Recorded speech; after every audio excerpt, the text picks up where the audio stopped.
지금 이 예배 자리에 오신 모든 분들을 주님의 이름으로 환영하고 축복합니다. 할렐루야. 이 시간 잠깐 우리 같이 기도하겠습니다.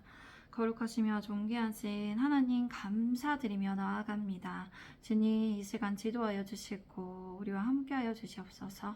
하나님 이 시간 하나님을 예배하고 하나님을 경배드립니다. 하나님 홀로 영광 받아 주시옵소서.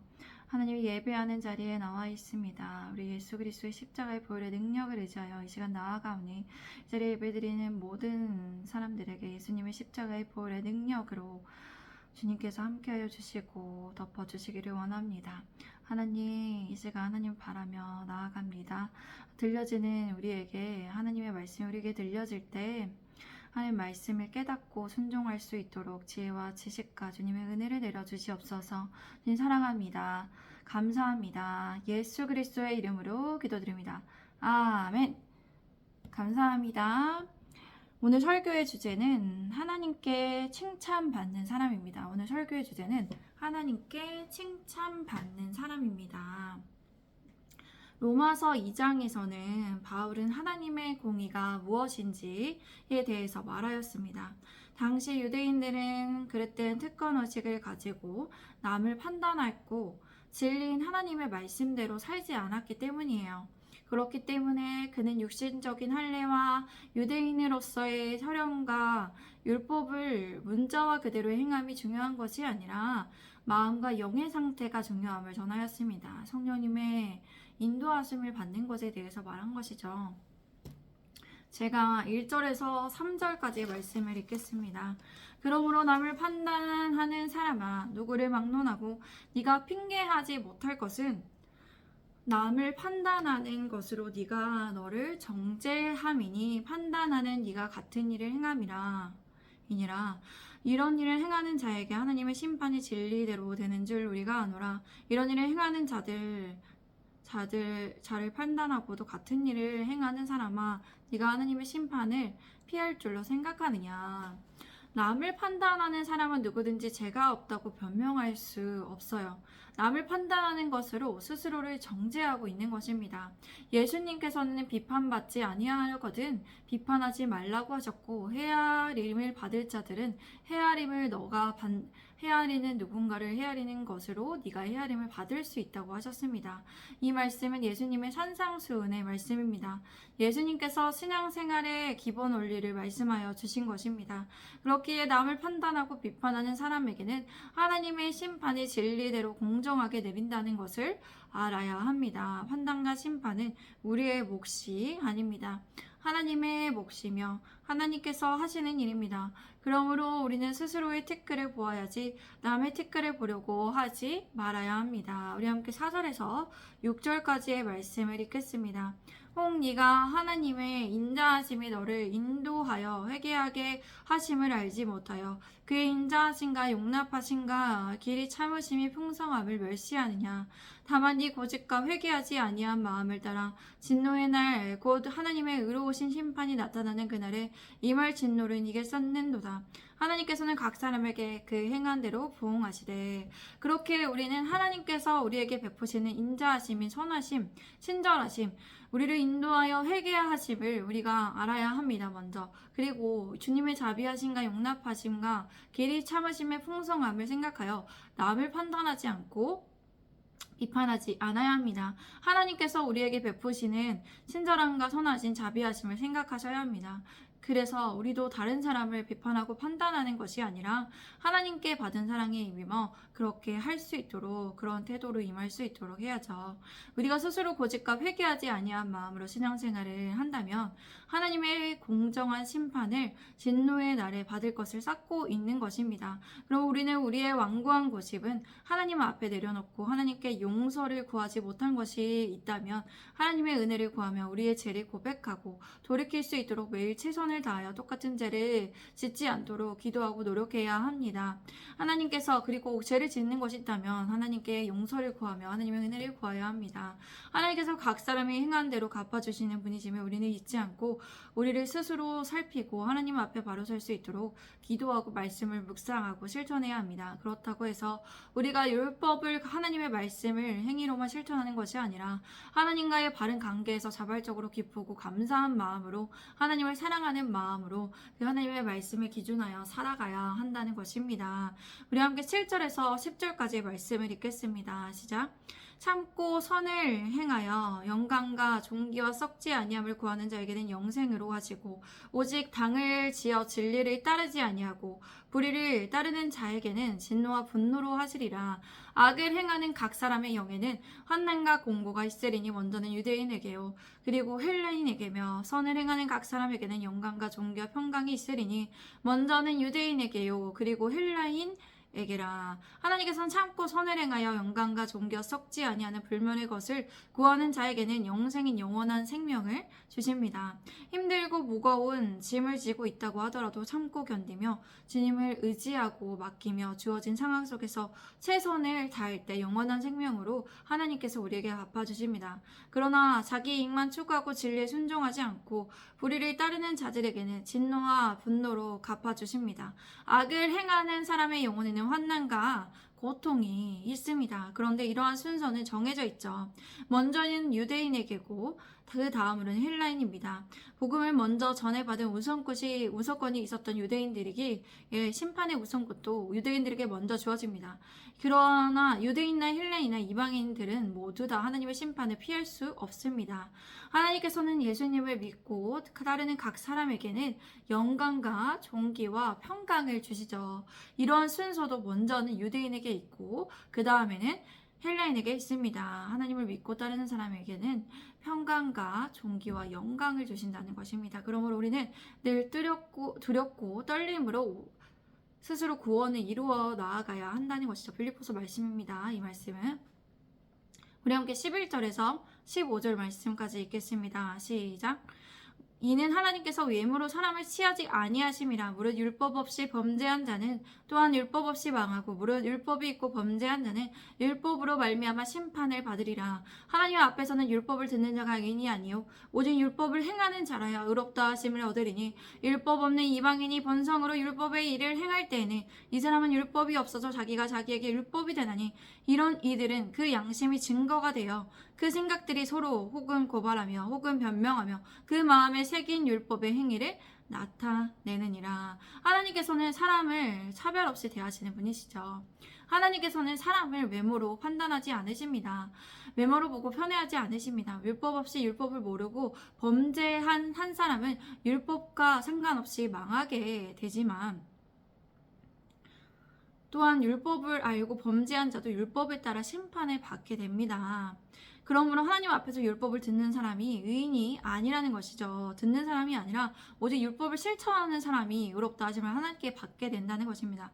율법을 가지지 않은 이방인이 사람의 본성을 따라 율법이 명하는 바를 행한다면 그 사람들은 율법을 가지고 있지 않아도 자기 자신이 자기에게 율법이 됩니다. 이 말이 무슨 말이냐면 이방인들도 율법의 일을 본성에 따라 행동한다는 것은 양심에 따라 그들의 행동도 합리적이며 선한 경우가 많은 것은 이 법이 그들의 삶 속에 그 기능을 발휘하고 있기 때문입니다. 이방인들도 마땅한 이 만물의 이치를 알고 있기 때문이죠. 그러나 이런 양심에 따라 거리낌 없이 사는 자들이 하나님의 의를 얻게 되어 스스로 구원을 받을 수는 없습니다. 15절 이런 사람은 그 마음에 새긴 율법의 행인 요구를 드러내 보이죠. 그들의 양심이 증거가 되어 그들의 생각이 서로 고발하기도 하고 변호하기도 합니다. 우리는 세상에서도 예수님을 믿지 않는 데에도 불구하고 착하고 선한 사람 그리고 양심이 있는 행동도 의로운 사람들을 보기도 합니다. 그런 사람들을 볼 때 우리는 이 말씀을 떠올릴 수 있을 것 같습니다. 제가 16절에서 20절까지의 말씀을 읽겠습니다. 곧 나의 복음에 이른 바와 같이 하나님이 예수 그리스도로 말미암아 사람들의 은밀한 것을 심판하시는 그날이라. 유대인이라 불리는 네가 율법을 의지하며 하나님을 자랑하며 율법의 교훈을 받아 하나님의 뜻을 알고 지극히 선한 것을 분간하며 매gin의 길을 인도하는 자요 어둠에 있는 자의 빛이요 율법에 있는 지식과 진리의 모본을 가진 자로서 어리석은 자의 교사요 어린아이의 선생이라고 스스로 믿으니. 이런 일에 대해서는 바울이 전하는 복음과 같이 하나님께서는 그리스도를 내세우셔서 사람들이 감추고 있는 비밀들을 심판하실 그날에 드러내신다는 것입니다. 하나님의 심판은 모든 불신자들과 악한 일을 하는 자들에게 직면할 수밖에 없는 그런 하나님의 심판은 모든 자들에게 임하게 됩니다. 하나님께서는 은밀한 것을 밝혀내시죠.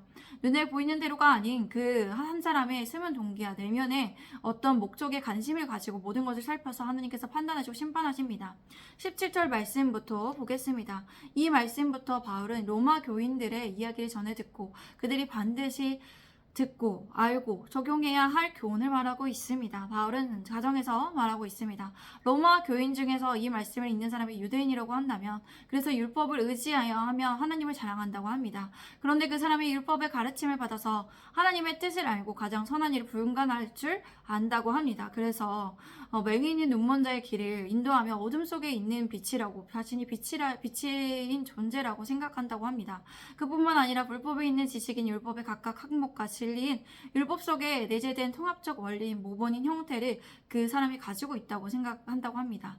그리고 스스로 어리석은 사람의 스승이며 어린아이의 교사로서 스스로 믿으며 그렇게 확신하고 있다고 합니다. 그런데 이 사람이 어떻다라는 말을 하냐면 우리 다음 구절을 찾아보도록 하겠습니다. 제가 21절에서 24절까지 말씀을 읽겠습니다.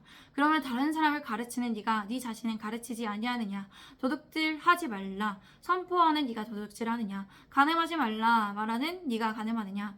우상을 가증히 여기는 네가 신전 물건을 도둑질하느냐? 율법을 자랑하는 네가 율법을 범함으로 하나님을 욕되게 하느냐? 기록된 바와 같이 하나님의 이름이 너희 때문에 이방인 중에서 모독을 받는 도다. 그런 사람이 남을 가르치는데 자기 자신을 가르치지 않는지를 왜 가르치지 않는지 바울이 묻고 있는 것입니다. 그 사람이 유대인 중에 있기 때문에 로마 교인의 어떤 유대인 중에 있기 때문에 그렇습니다. 이러한 이유는 본인의 티끌은 안 보고 남의 티끌만 보기 때문에 그렇습니다. 예수님께서는 자기 티끌을 보라고 했습니다. 형제의 티끌이 아니라 자기의 티끌을 보아야 다른 사람의 티끌을 그렇게 지적하지 않을 수 있기 때문이죠. 본인의 티끌을 먼저 다듬고 정리한 후에 다른 사람을 가르치는 것이 우선이 되어야 합니다. 본인이 먼저 모범을 보여야 한다는 것입니다. 그리고 세상에는 티끌이 없는 사람이 없다는 것입니다. 그렇기 때문에 바울은 성경을 인용하여 어떻게 전합니까? 성경에 기록되어 너희 때문에 하나님의 이름이 이방인 중에서 모독을 받는도다. 하나님의 자녀인 우리는 경각심을 가지고 그렇기 때문에 살아가야 합니다. 10년 전과 지금의 한국교회를 보면 우리가 많이 변했다는 것을 우리가 생각해 볼 수 있습니다. 갈수록 하나둘 신실하고 믿음을 지키던 사람들이 변화하는 걸 볼 수 있습니다. 지키던 것조차 흔들려서 세상과 타협하는 모습을 볼 수 있습니다. 그런 모습과 영적으로 어두운 시선과 관련이 없을 수는 없습니다. 우리의 모습과 영적인 어떤 타락과 영적인 어두워진 이런 현상들, 이런 재난과 재앙들이 여러 가지의 힘든 점이 우리나라의 국가적인 경제적이고 또 질병을 일으키는 여러 가지의 세계적인 현상들의 관련이 없다고는 할 수 없습니다. 우리는 하나님의 이름이 모독당하지 않도록 하나님의 자녀답게 하나님의 말씀을 기준하여서 기도하고 실천해야 합니다. 그러기 위해서 하나님의 말씀을 계속적으로 읽고 묵상하고 마음에 새겨야 합니다. 매일 매순간 기도하며 하나님의 말씀을 분별하고 선택하여 하나님의 응답을 듣고 하나님의 말씀을 기준하여 하나님과의 바른 관계를 가지고 살아가야 한다는 것입니다. 제가 25절에서 27절까지의 말씀을 읽겠습니다. 네가 율법을 행하면 할례가 유익하나 만일 율법을 범하면 네 할례는 무할례가 되느니라. 그런즉 무할례자가 율법의 규례를 지키면 무할례를 할례와 같이 여길 것이 아니냐. 또한 본래 무할례자가 율법을 온전히 지키면 율법 조문과 할례를 가지고 율법을 범하는 너를 정죄하지 아니하겠느냐. 바울은 이제 할례에 대해서 말하고 있습니다. 율법을 행하면 할례가 유익하지만 할례를 받았어도 율법을 지키지 않으면 무할례가 되어 버리기 때문입니다. 그러나 무할례자가 율법을 지켜 행한다면 어떻습니까? 그 사람이 할례를 받지 않았어도 할례를 받은 것과 같이 여길 수 있게 된다는 것입니다. 또한 본래 무할례자가 율법을 온전히 지키면 율법 조문과 할례를 가지고 있지 않더라도 할례를 받지 않더라도 율법을 범하는 사람을 정죄할 수 있는 그런 자격이 된다는 것입니다. 그렇기 때문에 할례를 몸에 받는 것이 그렇게 중요하지 않다는 것을 얘기하고 있는 것입니다. 그래서 결론적으로 무엇을 말하냐? 우리 함께 28절과 29절 말씀을 읽겠습니다. 시작. 무릇 표면적 유대인이 유대인이 아니요 표면적 육신의 할례가 아니니라. 오직 이면적 유대인이 유대인이며 할례는 마음에 할지니 영에 있고 율법 조문에 있지 아니한 것이라. 그 칭찬이 사람에게서 아니요 다만 하나님에게서니라. 할례를 한다는 것은 그때 구약시대 때 하나님께서 명하신 할례가 있었기 때문에 그렇게 하는 건데, 그것도 율법에 포함되어서 할례로 말미암아 하나님께서 어떠한 언약을 새로 그렇게 만드셨기 때문이죠. 그렇게 그래서 유대인들이 하고 있는 건데, 그런데 이 표면적인 겉모양을 보이는 유대인이 진짜 유대인이 아니라는 것입니다. 율법을 행하고 하나님의 마음에는 하나님이 없는 사람이 그런 사람이 진짜 유대인이 아니라는 것입니다. 하나님의 백성이 아니라는 것입니다. 또한 표면적으로 겉모양으로 살갗이 할례를 받았다고 해서 그게 진짜가 할례가 아니라는 것입니다. 하나님과 언약과의 관계에 있는 것을 말하는 것이죠. 진짜 이면적인 속사람으로 유대 사람인 이가 진짜 유대인인 것입니다. 이면적인 속사람이란 어떤 이제 우리의 마음에는 어떤 것이 있어야 됩니까? 예수님을 믿음으로 우리가 예수님을 믿음으로 살아가는데 그 증거가 성령을 받은 사람이라는 거죠. 성령을 받은 사람으로 살아가서 예수님을 믿는 사람이 성령으로 새 사람을 사여서 그렇게 우리가 거듭난 사람이 되어서 살아가야 된다는 것입니다. 성령의 인도하심을 따라 살아가야 한다는 것입니다. 마음에 해야 하는 것이고 영인 성령으로 하는 할례가 참 할례이기 때문입니다. 그리고 이러한 마음에 할례받은 성령으로 할례받은 사람은 칭찬을 사람에 있어서 받는 것이 아니라 하나님께 받는다는 것입니다. 우리는 사람의 칭찬보다 하나님의 칭찬을 받는 사람이 되어야 합니다. 하나님께 칭찬을 받기 위해 살아가는 사람이 되어야 합니다. 하나님의 뜻대로 살아가며 성령의 인도하심을 받아 살아가야 한다는 것입니다. 우리의 마음에 하나님의 말씀을 새기고 하나님의 말씀의 기준이 되어서 생각하고 말하고 행동해야 합니다. 그러기 위해서 늘 하나님과의 친밀한 관계를 가지고 하나님을 의지하고 하나님을 바라며 살아야 한다는 것입니다. 늘 하나님께 기도하며 묻고 하나님의 말씀을 기준하여서 생각하고 분별하고 그렇게 말하고 행동하여서 정말 하나님의 말씀을 기준하여서 살아갈 수 있도록 성령 충만함을 사모하며 성령의 인도하심을 받는 삶을 살아가야 한다는 것입니다. 이래야 하나님께 칭찬을 받는 사람이 되어야 합니다. 사람의 칭찬만을 원하는 것이 아니라 사람의 칭찬보다 더 중요하게 생각하고 더 원하는 것은 우리가 하나님의 칭찬을 받는 사람이 되어서 이 땅에서 살아가야 합니다. 할렐루야. 우리 이 시간 함께 기도하도록 하겠습니다. 거룩하시며 존귀하신 하나님 감사합니다. 하나님, 우리가 하나님의 말씀을 적용하여서 우리의 말씀을 정말 우리에게 하나님 말씀을 이렇게 주시는 하나님께 감사드리며 나아갑니다. 정말 우리가 다른 사람을 비판하지 않고 판단하지 않고 산상수훈의 그 말씀처럼 헤아리는 사람이 되어서 정말 하나님께서 우리를 헤아려 주시고 우리를 기다려 주시고 참아주시는 자비하심에 말미암아 우리가 다른 사람을 인내하고 받아들여주며 그렇게 또 하나님의 안에서 우리가 살아가기를 원합니다. 주님, 우리를 비판하지 않고 심판하지 않는 사람으로 세워주시고 함께하여 주시고 우리가 결단적으로도 우리가 의지적으로도 그렇게 하나님께 나아갈 수 있기를 원합니다. 정말 그렇게 다짐하는 사람들이 많아지기를 원합니다. 주님, 그렇게 결단하기 하겠습니다 라고 말하게 하소서. 하나님 절대적인 조건을 가지신 하나님, 우리가 하나님의 칭찬을 받는 사람이 되어서 살아가게 하소서. 하나님, 우리가 하나님의 칭찬을 받는 사람이 되겠습니다.